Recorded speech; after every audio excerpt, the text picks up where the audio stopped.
Pues muy buenas tardes, queridos eternautas, que nos encontramos una tarde más para alimentar estas sesiones dominicales en las que nos proponemos disfrutar de la literatura a base de, pues eso, de lecturas, de reflexiones, de compartir textos que nos conmueven, películas también. Hoy vamos a comentar un texto que nos trae María José. Buenas tardes, María José Peña, ¿cómo estás? Hola, hola, ¿qué tal? ¿Cómo estáis? Muy bien. Tenemos al otro lado del Atlántico, en una zona vacacional, creo, con un fondo muy futurista, a Graciela Molinelli. ¿Cómo estás, Graciela? Buenas tardes. Hola queridos, muy contenta de veros. Genial, fantástico. Tenemos por la zona de Altafulla a Albert Pardo. ¿Cómo estás, Albert? Hola, buenas a todos. Bien, un día Con- fantástico aquí en Altafulla hoy.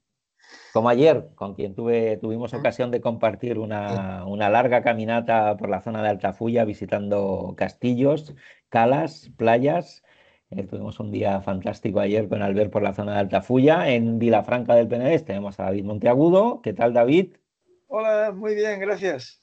Con Aquí tiempos estamos. invernos, Sí, comentábamos antes, fuera de sí. micro, llevamos tiempos invernos, pero hoy casi un mes ya, pero celebro que nos reencontremos por aquí. Lázaro Covadlo, en la magnífica bueno, ciudad costera también de Sitges. ¿Qué tal, Lázaro? Hola, hola a todos, ¿qué tal? Hola. Hola. Y aquí quien nos habla, José Matas, también desde una localidad costera como es Calafell. Hoy, en esta tarde en la que vamos a comentar un texto de Bruno Schulz, que nos lo trae María José, en esta edición, en esta temporada que estamos dedicando al género fantástico, ¿verdad? Y en el que María José, pues algunas resistencias iniciales, nos dijo, bueno, yo también voy a participar y vamos a ver qué os propongo. Y nos ha propuesto un título que es muy evocador, como es El Sanatorio bajo la clepsidra, una obra del escritor polaco Bruno Schulz, publicada en 1937, que en realidad es una colección de relatos, como seguramente ahora en su magnífica contextualización de autor y de obra nos ilustrará María José, porque tal como ha dicho en otras ocasiones, pues ella es una amante de la literatura centroeuropea, con fuerte interés sobre el judaísmo, y creo que el autor responde a esas dos coordenadas con las que nos vamos a centrar hoy en este relato, El Sanatorio bajo la clepsidra, para ver qué nos propone y hasta dónde nos ha hecho llegar. Así que, María José, sin más preámbulo, te dejo que seas tú quien contextualice la obra y el autor para dar luego paso a las impresiones, bueno, un poco las opiniones y las sensaciones de los contertulios. Muy bien, muy bien. Pues nada, a Bruno Schulz ya lo conocemos un poquito porque lo tratamos aquí en 2022, creo que fue, ¿verdad?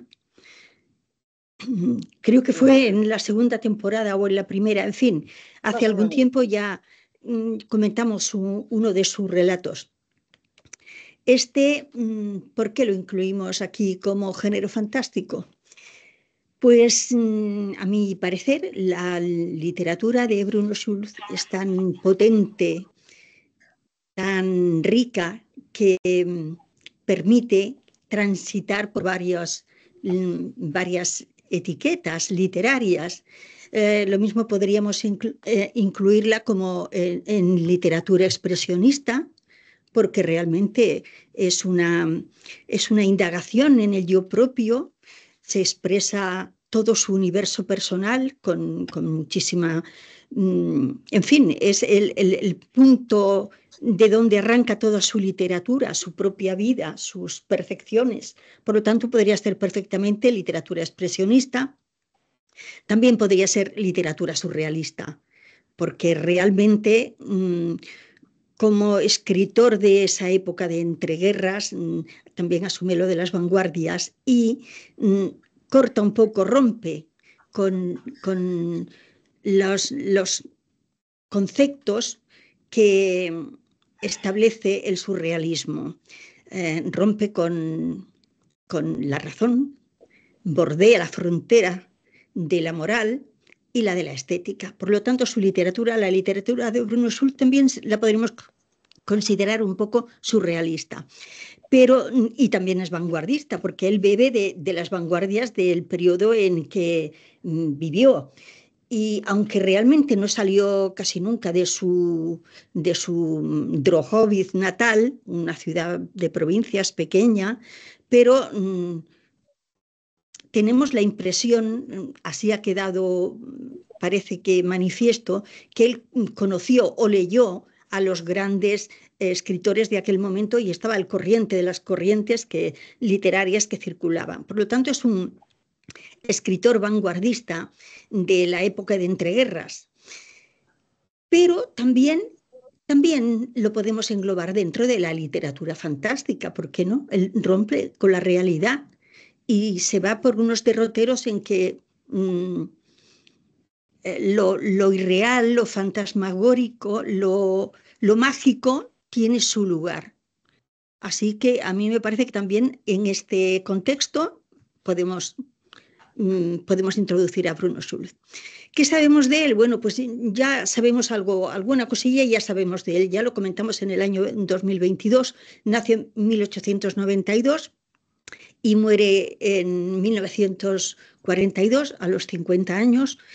Es un judío de familia asimilada que vive en una ciudad de provincias que en aquel momento pertenece al Imperio Austrohúngaro. Tenía 22 años cuando estalla la Primera Guerra Mundial, que va a cambiar el panorama no solo de Europa, también de su vida, del lugar donde él vive. Y un año después del estallido de esa Primera Guerra Mundial muere su padre. Su padre es figura cardinal en toda su literatura. Su padre cruza constantemente en todos sus relatos. Su padre y su vida de infancia, su ciudad. Parece mentira que, siendo esta una obra de 1937, se publica en 1937, se compone de 14 relatos ilustrados por 12 ilustraciones muy hechas por él. Parece mentira que, siendo una obra de 1937, los escenarios que recoge, los escenarios mentales, que no reales, que recoge, son los de la época en que su padre aún vivía. O sea, han pasado ya 20 o 30 años casi y él sigue haciendo circular su literatura por el periodo en que su padre vivía. Su padre murió en 1915. Y sin embargo, toda su literatura está presidida por él, por la presencia de ese padre que se revela un comerciante a la antigua, que acaba su tienda, su manera de vivir, acaba siendo destrozada por las nuevas modernidades que avanzan. Bueno, todo eso es lo que le impresiona a Bruno Schulz y todo eso es lo que constituye su vida. Su padre, su ciudad, sus calles, sus plazas, este es su universo. Por lo tanto, toda su literatura es en clave autobiográfica. De aquí no salimos, aunque no sea exactamente real, pero sí que recoge toda aquella atmósfera. De su obra, bueno, es brevísima. Su obra realmente es una obra muy breve, porque salvo estos dos libros de relatos de 1934, Las calles de color canela, las tiendas de color canela, y el de 1937, El sanatorio bajo la clepsidra, y una obra gráfica. De él no hemos recibido nada más, pequeños fragmentos de su correspondencia y nada más. Parece ser que estaba escribiendo un libro cuando fue asesinado por un gerifalte nazi de los que estaban ocupando en aquella fecha la ciudad. La ciudad que en aquel momento había sido, después de la Primera Guerra Mundial, dejó de ser del Imperio Austrohúngaro y pasó a ser de la Polonia, que no había tenido existencia en los 2 últimos siglos, pero que incorporó a Galicia y se constituyó como nuevo Estado polaco. Ese es los escenarios que él conoce y sobre todo eso es sobre lo que se pronuncia. En esta obra ya he dicho que es uno de los 14 relatos que la componen y la figura de su padre sigue siendo capital. ¿Qué hay en esta obra? ¿Cuál es la trama? tiene escaso interés conocer la trama porque realmente no tiene no tiene lo que nosotros consideramos canónico, no tiene un comienzo, un inicio, no sabemos cómo se desarrolla. El hilo argumental es mínimo, porque no interesa tanto el argumento como las percepciones que él ha sentido, que él ha vivido, trufadas de esa irrealidad en la que está presente siempre su padre y sus escenarios. Yo creo que la literatura de Bruno Schulz es absolutamente singular, aunque esté dentro de esas vanguardias, incluso de un cierto realismo mágico que se ha creído vislumbrar en Centro Europa. Incluso así yo creo que su obra es absolutamente singular y maravillosa. Lástima que nos haya llegado tan poca. Pero bueno, tiene una prosa muy poética, muy lírica y muy real, porque nunca se sujeta a la realidad. La realidad es un fantasma, lo cruza constantemente con esa prosa tan bonita, tan poética, pero nos llega mucho más a través de su prosa. Los escenarios que él recrea en ese viaje que hace para visitar a su padre, una persona que está al borde de la muerte y que él pasa a visitar. Los escenarios son desde el principio irreales. Ese tren no cabe en la realidad, pero ahí está. Y cuando llega al sanatorio, que por cierto, parece ser que ese sanatorio, tal como él lo describe, está en su imagen de adolescente, porque en un sanatorio parecido se fue a curar él varias veces de distintas enfermedades de las vías respiratorias que le aquejaron con frecuencia. Siempre fue un niño enfermizo. Y ese sanatorio cobra aquí vida, es donde reside su padre. Pero al llegar allí, la realidad desaparece. Nada es como se supone que debería ser. Ni su padre se está muriendo en aquel instante, está en otra dimensión del tiempo, ni el médico que lleva aquello se ajusta a lo que se espera de un médico, ni la vida que se hace allí, nada tiene nada que ver con la realidad. Y sin embargo, él cruza por todo ese relato, es un cruce por toda esa vida irreal.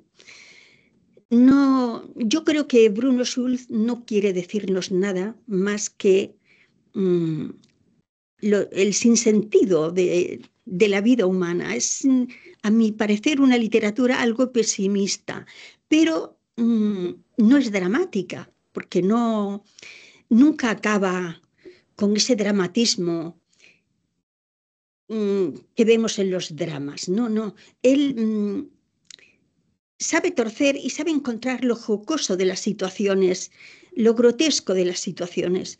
Eso también es muy característico de su literatura. Es un regalo para un lector. Los escenarios que él describe nos llegan por los sentidos, los describe con tanta precisión y sabe trasladar también esa atmósfera que parece que esa atmósfera propia de su vida, de su ciudad, que parece que lo estemos disfrutando también nosotros, que estemos allí dentro de todo aquello. Yo, en fin, soy una gran enamorada de este tipo de literatura y me gustaría, bueno, conocer, a ver, vosotros qué pensáis al respecto. Pues muy bien, María José, muchas gracias por esta introducción al autor, a la obra, al contexto histórico que nos sitúa en este autor de una obra escasa, estos dos libros de relatos que nos llegan y que en esta degustación de El sanatorio bajo la clepsidra pues hemos podido conocer, aquellos que no lo conocíamos, su prosa y su literatura. Así que ahora os invitaría a ver quién quiere tomar la iniciativa en dejar por aquí constancia de sus impresiones después de la lectura del relato y qué destacaría del mismo. Bueno, yo tengo algunos comentarios que hacer, si no os importa. Bueno, a Bruno Schulz, yo haría aquí además bueno, no sé, como un juego de palabras con un poema de Miguel Hernández que dice: umbrío por la pena, casi Bruno, porque la pena tizna cuando estalla, donde yo no me hallo no se halla hombre más apenado que ninguno. Bueno, casi Bruno quiere decir moreno, pero vamos, casi Bruno, porque la pena tizna cuando estalla. A Bruno Schulz se le ha llamado mucho el Kafka polaco, ¿no? Y hombre, hay algunos motivos para, o sea, digamos que está bastante justificado que se le ponga ese apelativo, esa comparación, porque, bueno, era judío, era hijo de un comerciante, de un hombre con una tienda. También el padre era una figura muy importante para ambos, también para Kafka, como ya sabemos todos. Y después, por usar en algunos de sus relatos, en el caso de Kafka, que de Kafka afortunadamente tenemos una obra más extensa, pero de lo poco que tenemos de Bruno Schulz, usan el mismo mecanismo narrativo, digamos, que intentaré exponer ahora un poco, ¿no? Yo creo que en este relato, en el sanatorio bajo la clepsidra, como en los otros cuentos también de las tiendas color canela, el otro libro suyo en el que la figura del padre también es importantísima.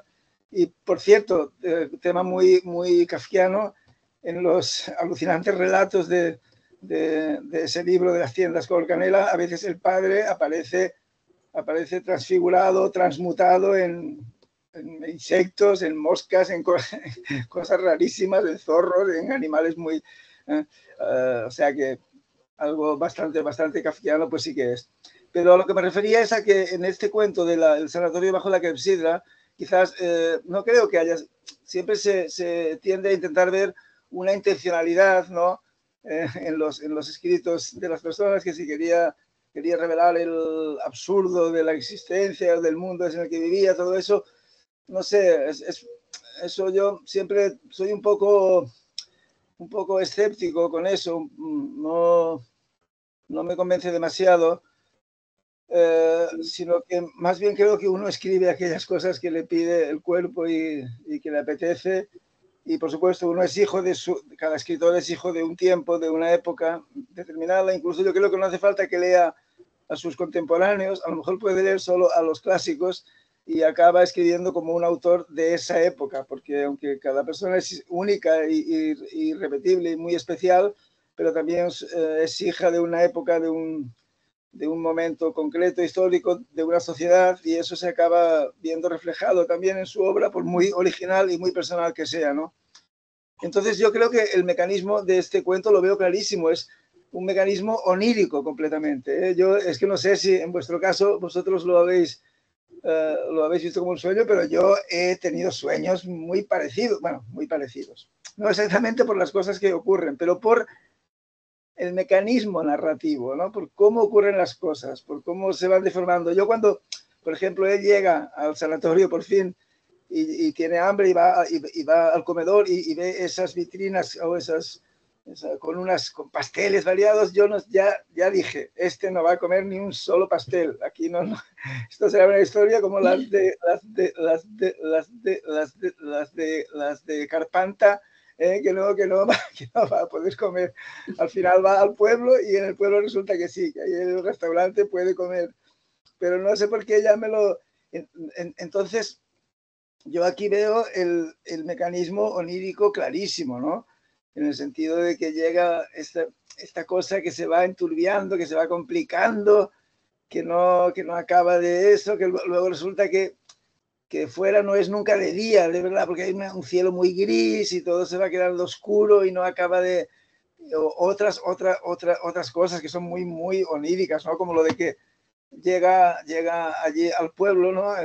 Que hay cerca del sanatorio y hay una plaza que resulta que es muy parecida a la plaza de su pueblo en la que él vivió durante toda la vida, el autor, y el padre tiene una tienda también y el padre está allí atendiendo muy activo y entonces el padre le dice, hay un paquete para ti, y él dice, había pedido una obra pornográfica, que me la mandaran por correo y tal, y entonces resulta que, bueno, al final resulta que no es esa obra que él había pedido, sino que es otra cosa, que es un artefacto como de óptica, que es de cámara fotográfica con un fuelle, pero que se convierte en una especie de vehículo. Eso es, o sea, eso es de sueños. O sea, yo no sé, yo tengo la impresión de que simplemente lo tenía fácil para crear el argumento de la historia Bruno Schulz, simplemente pues usando material quizás supongo de sus propios sueños, ¿no? Y el hecho de que el padre llegue ahí, el padre resulta que está vivo y entonces la habitación con esa cama, con las sábanas ahí sucias y revueltas y con la ventana siempre abierta, todas estas cosas yo lo veo muy, muy de sueños, ¿no? Entonces, pero claro, aquí es un tema muy psicológico, por cierto, aquí tenemos psicólogos entre nosotros. Claro, que eso es actualmente lo de la interpretación de los sueños y todo eso está en entredicho un poco, o sea, no es como en otras épocas gozó de mucho prestigio, quizás ahora se está cuestionando más, pero claro, quizás sí que hay una gran parte del subconsciente en algunos sueños, no en todos necesariamente, yo creo. Y aquí yo creo que en esta narración está clarísimo, ¿no? O sea, el padre ya lleva años muerto, su padre, el padre del autor, cuando él escribe esto, pero ahí, pues bueno, está... Y él va al lugar en el que está el padre y se queda allí con él, se queda en esa dimensión, ¿no? Entonces yo creo que, claro, está anticipando su propia muerte, para la que no faltaba mucho. Y fijaros también que en el relato aparece la guerra. Es publicado en el 37, aún no había empezado, Hitler aún no había invadido Polonia, pero el ambiente, o sea, algo como si ahora actualmente alguien escribiera que va a empezar la guerra, sería completamente normal, porque es que el panorama realmente es un panorama de preguerra. Entonces, claro, todo lo que se ve ahí yo creo que tiene mucho significado, ¿no? Aunque puedan parecer cosas absurdas.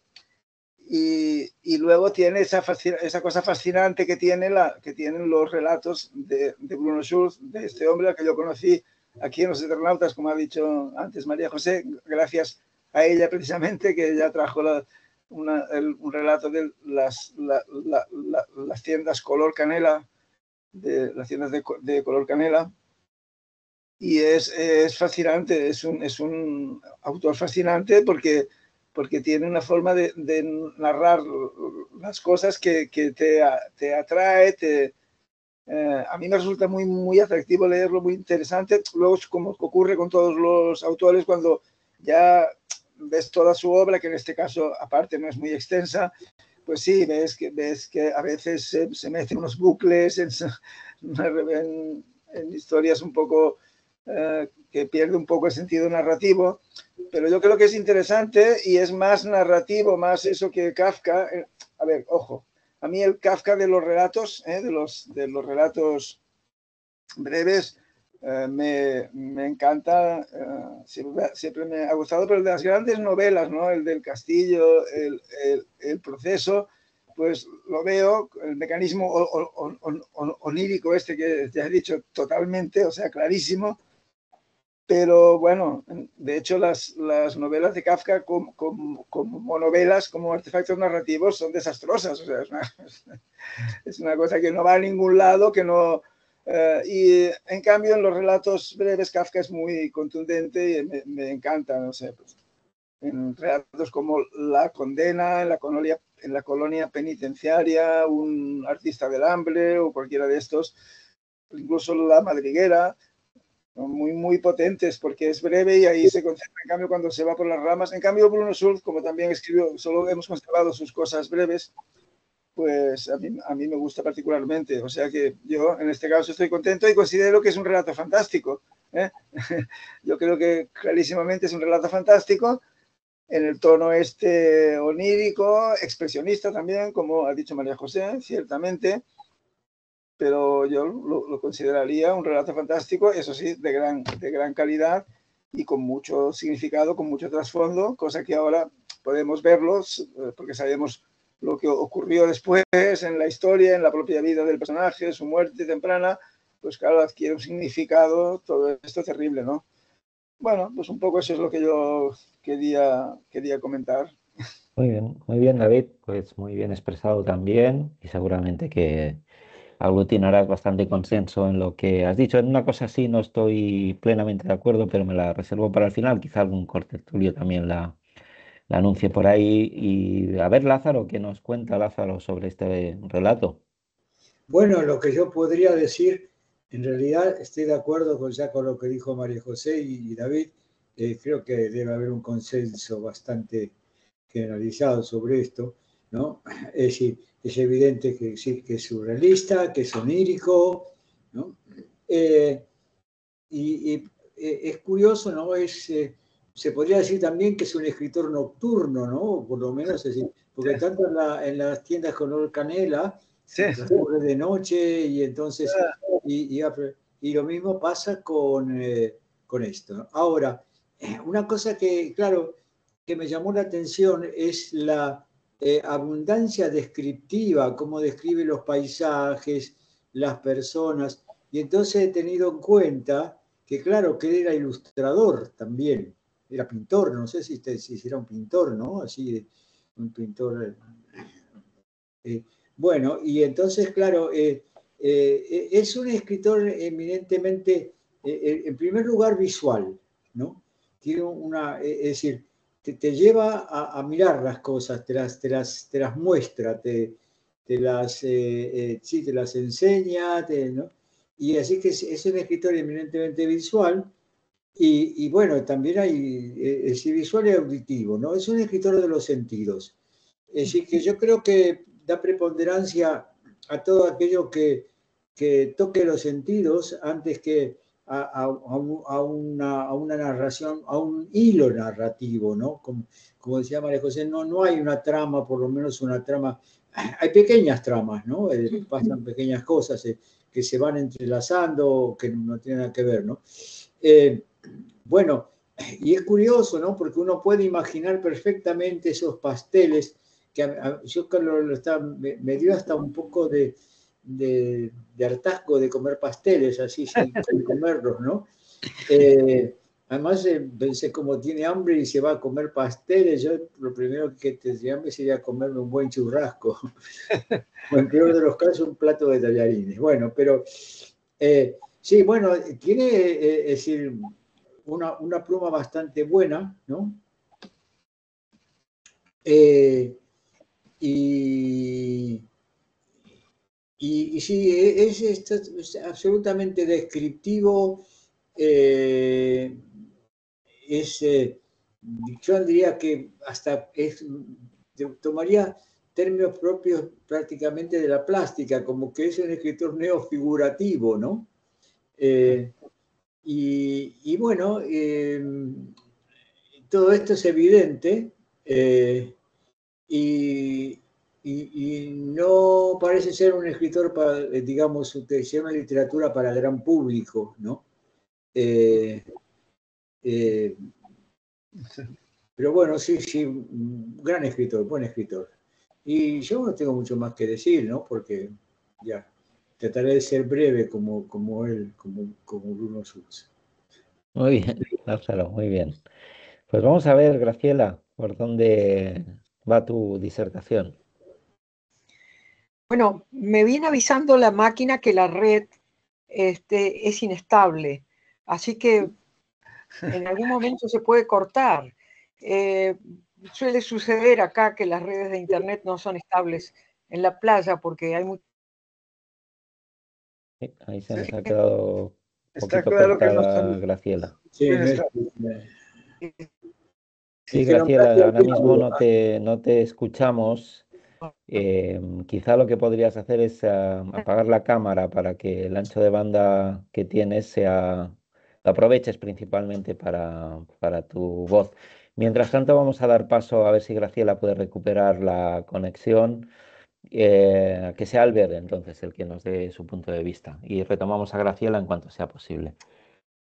Muy bien, pues vamos a ver, yo coincido en gran parte con lo que ya se ha dicho, por lo tanto no voy a repetir mucho en el sentido de que es un cuento, pues evidentemente atmosférico, creador de una atmósfera gris, triste, deprimente, opresiva, asfixiante, totalmente, evidentemente, a la que llevas dos páginas ya te estás dando cuenta de que estás en un universo onírico y por lo tanto ya no estás buscando una trama en el sentido convencional, sino que un poco mi lectura ha sido dejarme llevar por las imágenes, por las evocaciones que iba provocando la lectura y un poco, yo sé que para mí mi lectura particular a mí me ha gustado leer este cuento en primer lugar porque gracias a María José yo he descubierto este autor que desconocía, yo no estaba en el grupo en el año 22,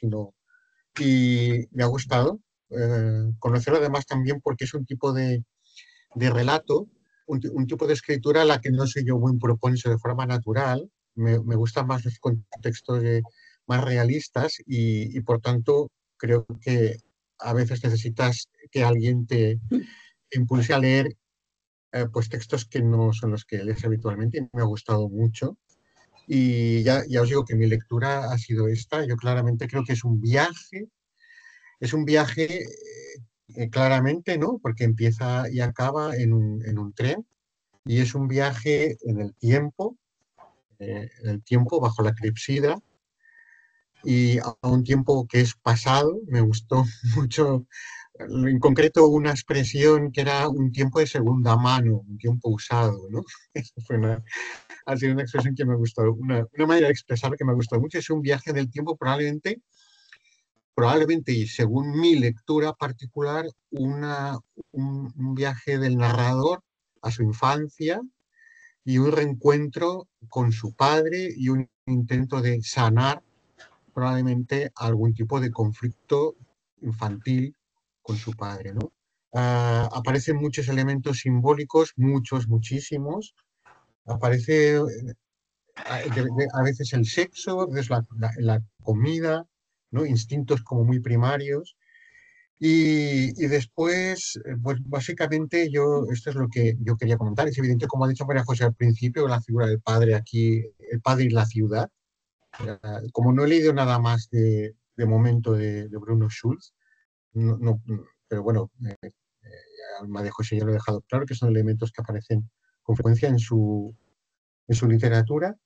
Y después, el que quería comentar, a mí me ha llamado la atención, yo tengo un poco, me gusta mucho cuando leo algo, eh, independientemente de enfrentarme al texto en sí mismo, a mí me gusta conocer el contexto de la persona, el ser humano que escribió aquello, porque yo creo que al fin y al cabo la literatura, independientemente del texto esté más o mejor técnicamente elaborado, es el fruto de una persona y es algo que otra persona me quiere comunicar a mí. Me gusta un poco contextualizar el autor.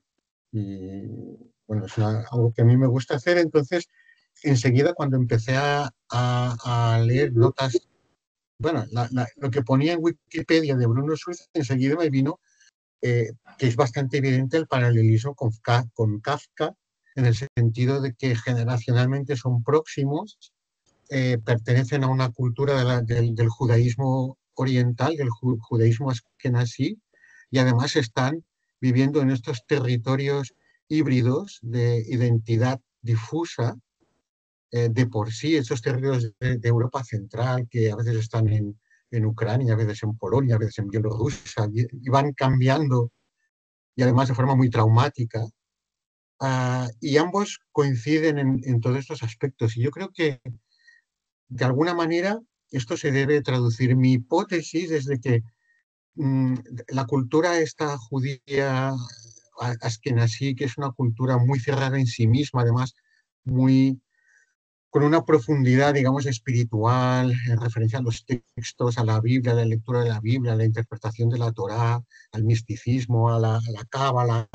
Es un mundo que ya los niños que se crían en esos ambientes, yo creo que deben ser personas que el simbolismo y el expresarse a través de símbolos lo deben tener muy interiorizado, y encima viven en esta cultura tan endogámica en un entorno muchas veces hostil, muchas veces asfixiante, muchas veces opresivo y que les supera. Y yo creo que en ese sentido, creo que para mí me ha parecido como muy evidente el paralelismo entre Bruno Schulz y Kafka, de manera que incluso he ido un paso más allá y he googleado Schulz y Kafka. Y ambas han salido bastantes cosas, y una de las cuales me ha llamado la atención, y bueno, y lo quiero compartir con vosotros, que casualmente la prometida de Bruno Schulz, que se llamaba Józefina Selinska, fue la que tradujo al polaco en 1936, un año antes de la publicación junto con del él. que estamos comentando, el proceso de Kafka. Y que en esa primera edición, el prefacio del proceso de Kafka lo escribió Bruno Schulz, ¿no? Y por lo tanto, aunque yo no sé si directamente Bruno Schulz se siente un autor influido o seguidor de Kafka, yo creo que es evidente que este paralelismo existe. Y ya para concluir, pues eso, decir que mi lectura particular ha sido la de enfrentarme primero a un autor que no conocía nada, un texto que al principio me ha dejado un poco, digamos, preguntándome qué está pasando aquí, y enseguida el dejarme llevar y el dejarme acompañar al autor a su mundo onírico sin pretender llegamos de que me llegar a ninguna conclusión concreta, ¿no? Sino simplemente acompañarla a esa complejidad y a veces esa irracionalidad incomprensible y probablemente sin gran sentido, que es el inconsciente, que es el mundo de los sueños, que son los recuerdos. Y ya está, pues eso, que María José, tu pregunta de qué me ha parecido desde mi punto de vista, muchas gracias por la elección, porque para mí ha sido una lectura muy interesante. Muy bien, Albert, Me alegro también. mucho de que te haya gustado. Ya te digo que no es el tipo de literatura que es de mi primera, cuando en el menú no es el primer plato que escogería, pero por eso es que alguien te tiene que impulsar a probar cosas nuevas, ¿no? Sí. Sí, sí. Como a mí me ha pasado con el género fantástico, que siempre lo rechazaba, y bueno, pues he descubierto un género estupendo a través de estas sesiones. Yo creo que, como decía David, que este tipo de literatura es plenamente fantástica en el sentido amplio, ¿no?, de la literatura fantástica. Sí. Bueno, pues por ahí voy a incidir yo un poquito cuando me toque, pero le voy a dar paso a Graciela, si está activo, espero. Creo que se ha colgado otra vez. Bueno, pues vamos a ver mientras recupera la conexión, si es así. Una lástima porque durante bastante rato que estaba hablando Albert se ha mantenido activa y estable la conexión. Vamos a ver si la puede recuperar de nuevo. Bueno, pues empezando un poco por ahí, si queréis, que lo ha dejado en cola como última aportación, en una concepción amplia del género fantástico.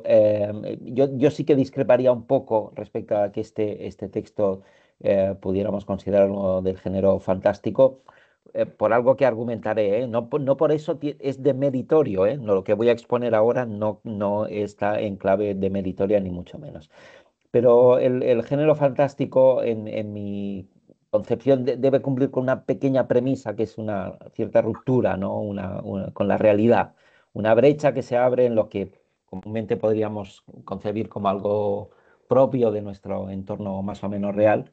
Y aquí tenemos tan claro en el arranque que estamos entrando en el sueño de alguien que me parece que, bueno, podemos considerar eso una ruptura, pero para mí no lo es. Para mí es una invitación a lo más íntimo que pueda mostrarnos una persona, que son sus sueños. Y en ese sentido a mí me parece un texto principalmente intimista, alguien que nos permite acceder por una pequeña puerta a ciertas facetas de su inconsciente. La figura del padre, la de la madre, que no habéis hablado en ningún momento de ella, pero también aparece en algún momento.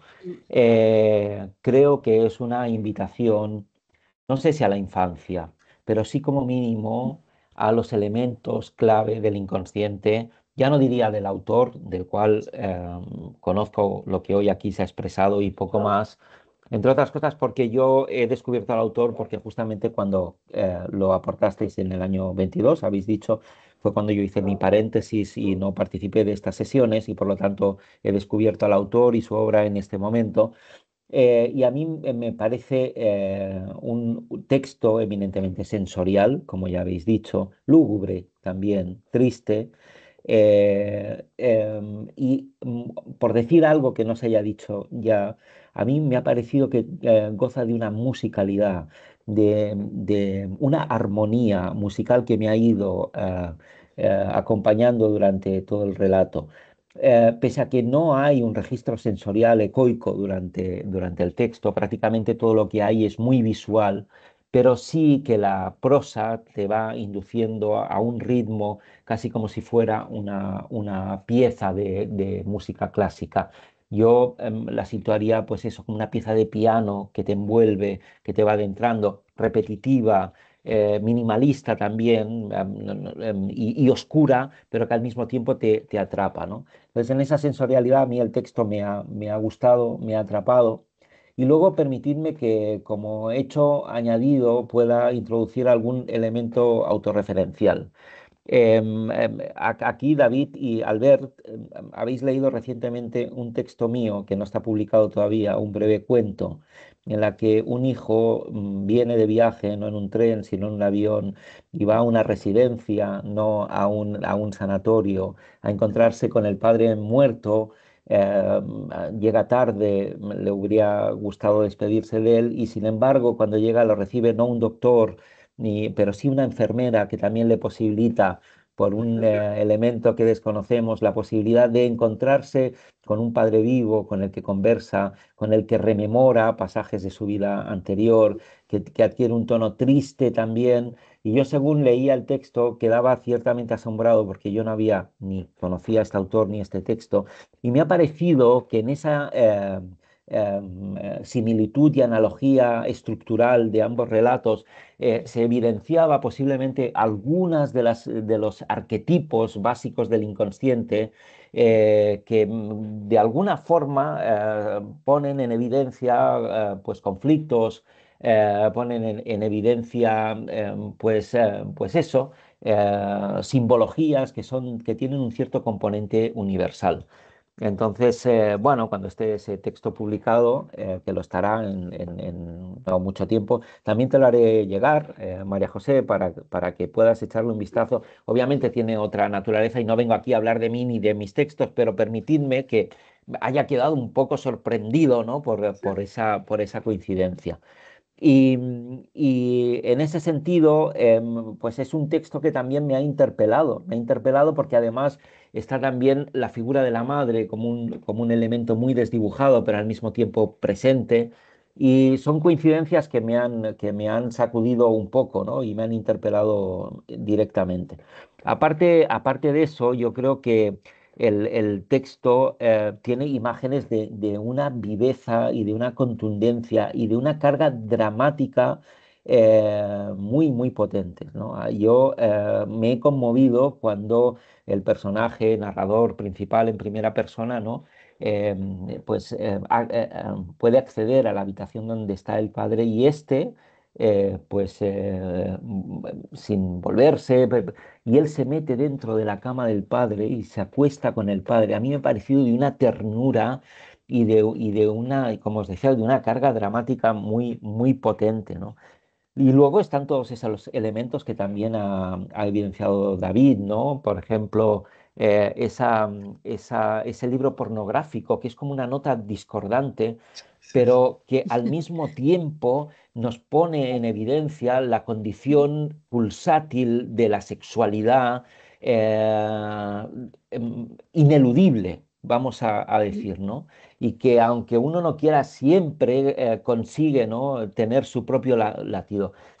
Esa pulsión de la sexualidad aparece también en una imagen muy sensual, cuando él camina detrás de la enfermera y ve el contoneo de sus caderas y esa mirada, ¿no?, de ese ser que por un lado nos muestra un escenario gris, oscuro, nocturno, lúgubre, nostálgico, a la vez que habita en un presente que está completamente impregnado del pasado. Quizá el tiempo más auténtico, ese tiempo de segunda mano que vosotros decíais, porque no es un tiempo nítido, no es un tiempo esperanzador como puede ser el tiempo de la infancia, luminoso, expectante, sino que es un tiempo de aquel que ya conoce la frugalidad de la vida, ¿no?,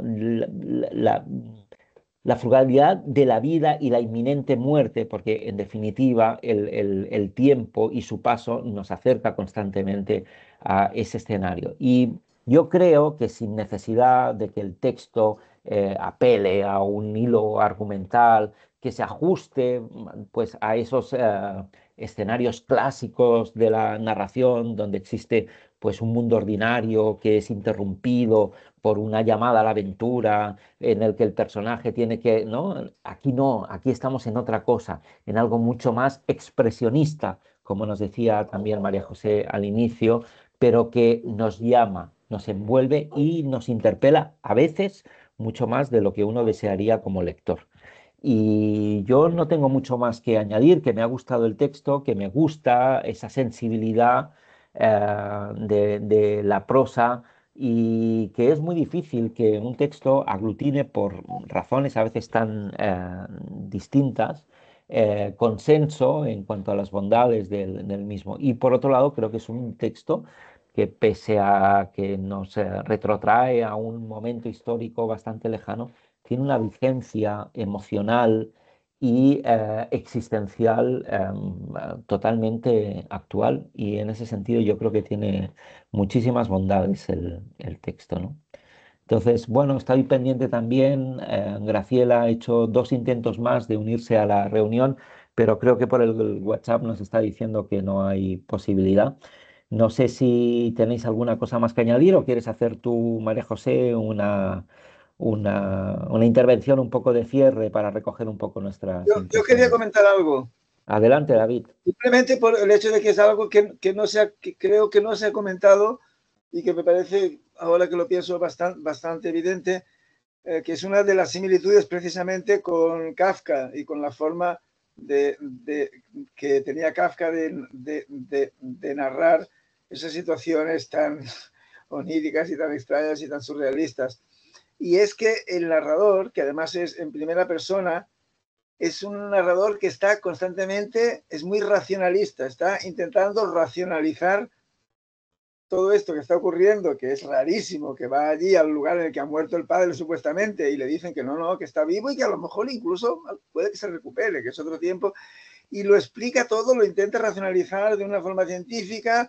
Luego llega a la habitación y dice, bueno, veo que no me han puesto la cama supletoria que habían dicho que habría, entonces, bueno, me tengo que acostar con él aquí en su misma cama, me puse y tal, todo siempre con una voz muy, muy racional, muy aséptica, o sea, que no entra, digamos, o sea, aunque está narrando un sueño, como ya todos hemos coincidido un poco, pero no se le va la olla a nada, sino que lo está narrando desde la racionalidad y desde una vigilia mucho más racionalista. Yo creo que esto es un contraste y una forma de narrar que es muy kafkiana.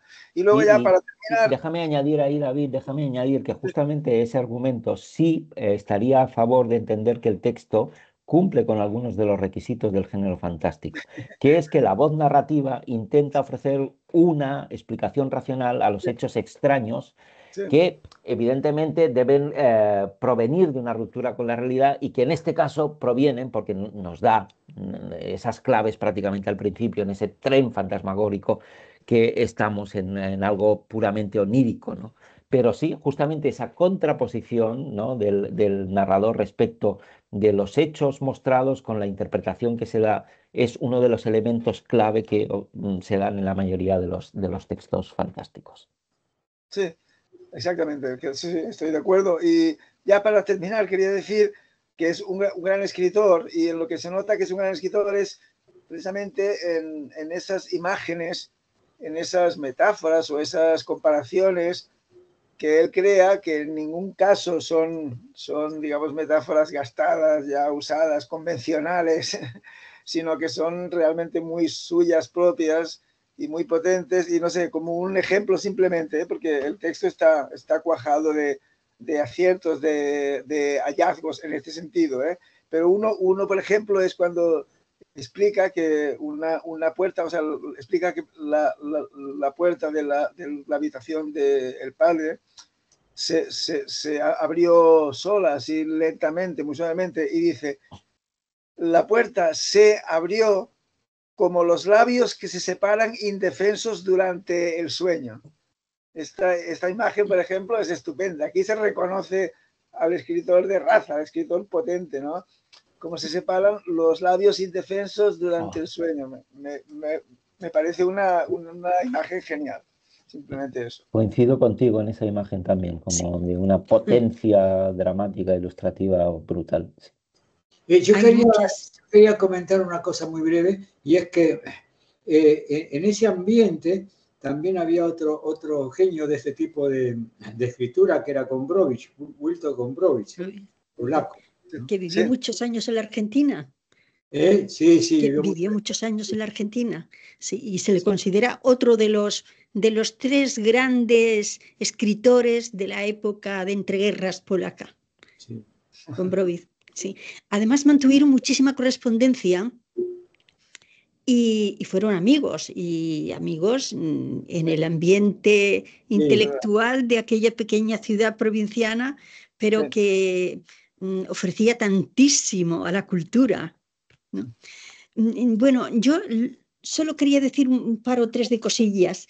Cuando David hablaba al principio de la escena de la guerra, que anticipaba un poco la gran hecatombe que iba a suceder, yo esa escena la he interpretado más como la hecatombe que acaeció con la Primera Guerra Mundial, porque fue en 1914 y su padre murió en 1915.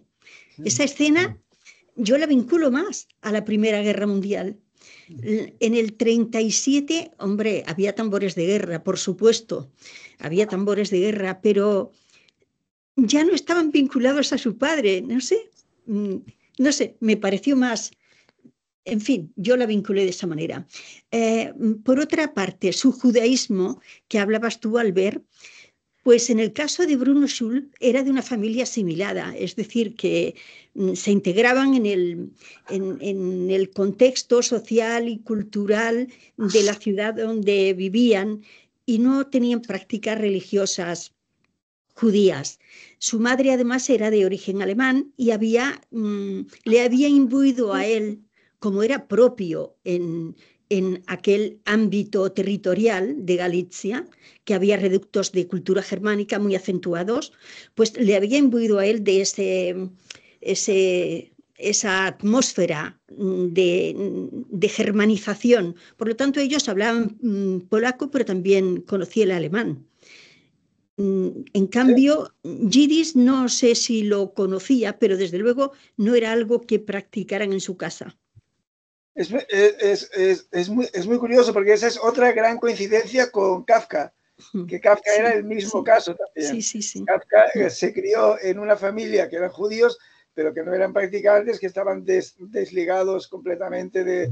Y Kafka fue luego, cuando ya era adulto, que se interesó por la cultura judía, por ir al teatro judío en Yiddish y tal, pero no, en realidad no era practicante. Incluso cuando en Praga, ya en vida de Kafka, ya hubo algunos disturbios y algunos...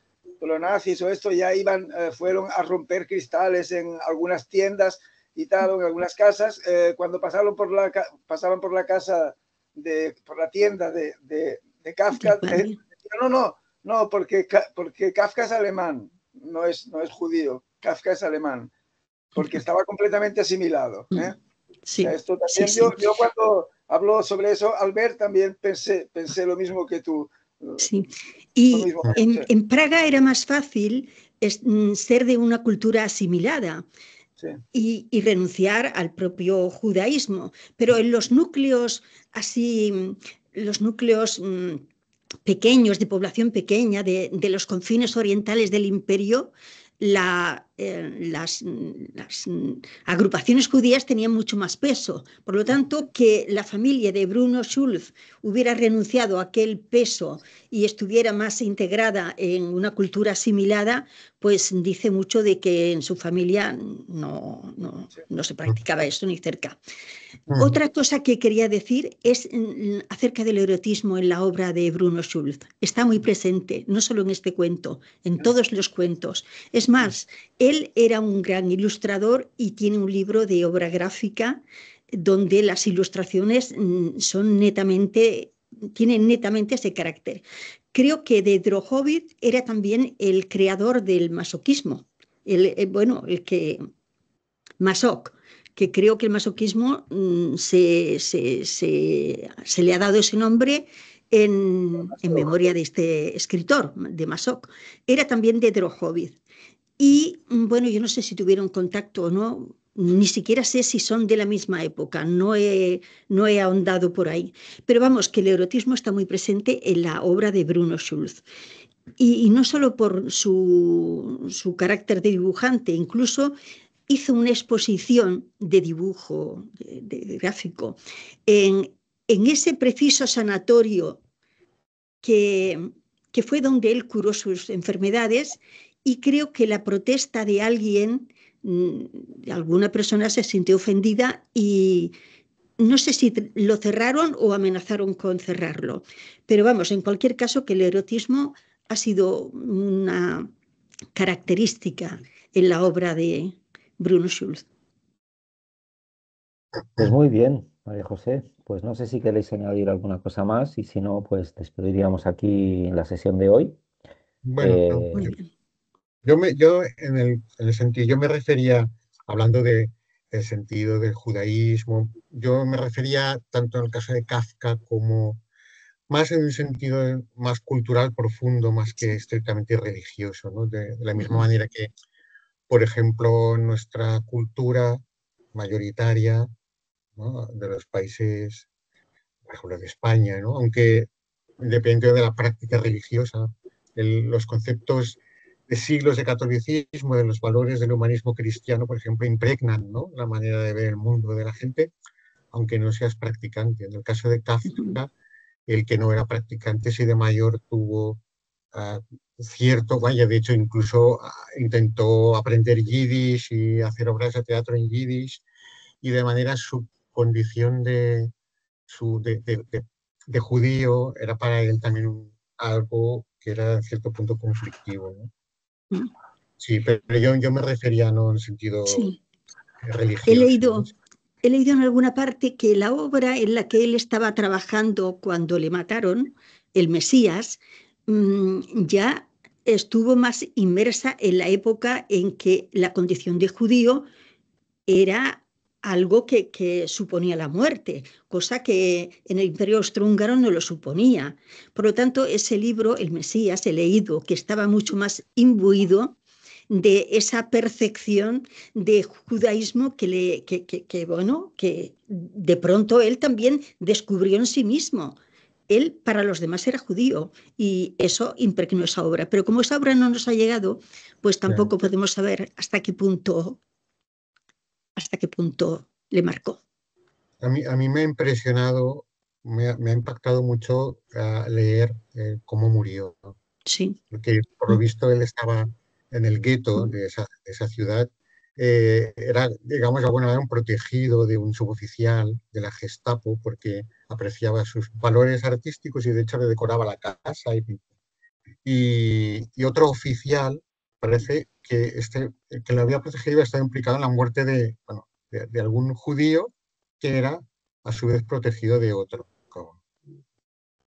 Y el otro oficial mató a sus como venganza, ¿no? Porque para vengarse diciendo tú mataste a mi judío, yo mato a tu judío, ¿no? Me pareció algo alucinante y que de hecho podría ser el argumento para un relato kafkiano totalmente, ¿no?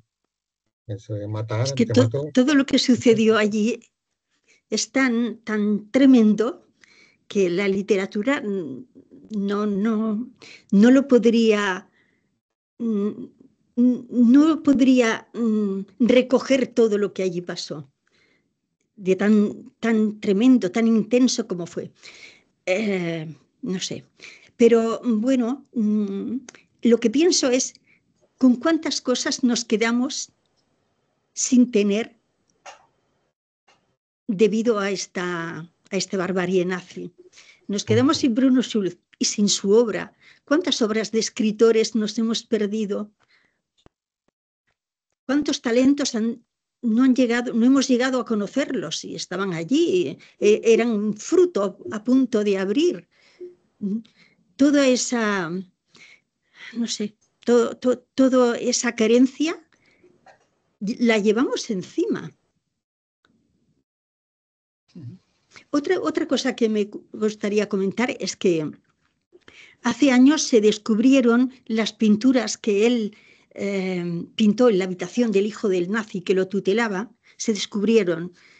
Y claro, en cuanto se descubrieron, se las disputaron Polonia, porque Polonia ahora se considera la patria de Bruno Schulz y tiene en sus museos, tiene consagrado una gran atención a la obra de Schulz.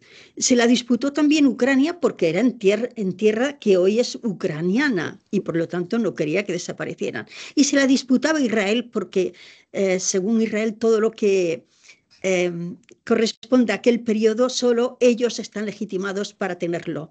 Es un legado que les corresponde.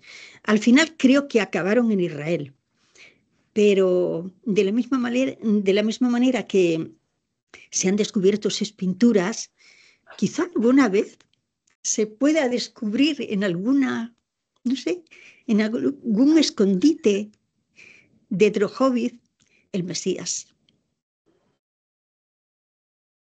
Bueno, pues con esa esperanza nos quedamos, que esa obra quizá pueda llegar en algún momento si anda por ahí, y ya que no ha podido llegar dadas las circunstancias que habéis comentado. Muy impresionante también esto que habéis dicho sobre la manera en cómo murió, la desconocía, pero al ver que, bueno, le gusta indagar sobre los, los autores y en qué contexto personal se han creado las obras, pues nos ha brindado también una historia trágica, pero no por ello menos interesante y en fin, y que despierta mucho interés. Pues te agradezco, María José, que hayas traído este relato aquí, en esta tríada que arrancas tú con el relato de Schulz, y que continuaremos en el próximo capítulo, si nos quieres anticipar, con... Sí, con la película que hizo el cineasta polaco Haas, creo que se llama, sobre este mismo relato. Creo que no es sobre este mismo relato, sino sobre varios de los relatos de este libro. Pues Esa es con la obra. eso nos quedamos, con esa película que veremos y comentaremos en nuestro próximo encuentro. Pues gracias por haber estado aquí esta tarde, por haber disfrutado de este encuentro literario, y a todos los que nos seguís y nos acompañáis a través de las redes sociales y en el canal de YouTube, pues os invitamos como siempre a que nos sigáis dando apoyo, a que nos alentéis con nuevas propuestas y sobre todo que compartáis y difundáis este contenido para que pueda llegar a más gente. Y a vosotros os despido. Hasta el próximo encuentro. Que tengáis una feliz tarde. Hasta la próxima. Adiós, buenas tardes. Gracias. Bueno.